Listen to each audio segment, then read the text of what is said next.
اے نور کے پتلے تجھے کیا خاک سے نسبت، احسان تیرا ہے جو زمین پر اتر آیا۔ آج صبح میں نے جب اپنی فیس بک کھولی آئی ڈی تو اس پہ ایک کمنٹ ہوا تھا، کسی محترمہ نے کیا کہ جی آپ نے ظہور کیوں لکھا ہے نبی پاک کے ساتھ، مطلب ظہور تو نہیں ہوا، ان کی تو ولادت ہوئی ہے۔ تو میں نے جواب دینا ضروری سمجھا ہے، تو میں یہاں پہ آج جواب دیے بغیر مطلب رہ نہیں سکا۔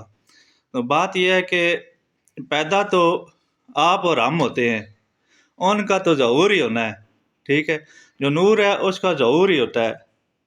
میں تو ان کو نور ہی تصور کرتا ہوں، کیونکہ اگر آپ ایک فرشتے کو نور تصور کر سکتے ہیں تو نبی پاک کو نور کیوں نہ تصور کریں گے۔ جب جبرائیل علیہ السلام کو نور تصور کرتے ہیں جو کہ سیدہ نے گھر نے نوکر سے تے تسی جناب والی جلے نبی پاک نو نور آکیے تے تانوں موت پینی ہے، تے نور ہمیشہ نازل ہی ہوندا ہے۔ نور جو ہے وہ ہر وقت نازل ہی ہو، کبھی جب بھی ہوا ہے نور آسمان سے نازل ہی ہوا ہے، اترا ہی ہے، کبھی پیدا نہیں ہوا، کبھی ولادت نہیں ہوئی نور کی۔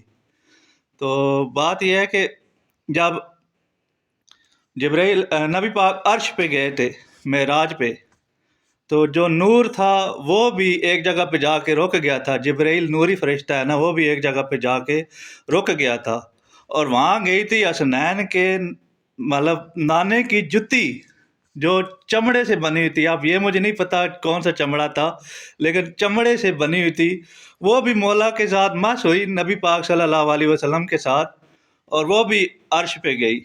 تو اس کی کتنی نسبت ہوگی، تو وہ کتنا بڑا نور تھا جس کا مطلب ہم تصور بھی نہیں کر سکتے۔ تو جزاک اللہ، دعاؤں میں یاد رکھیں۔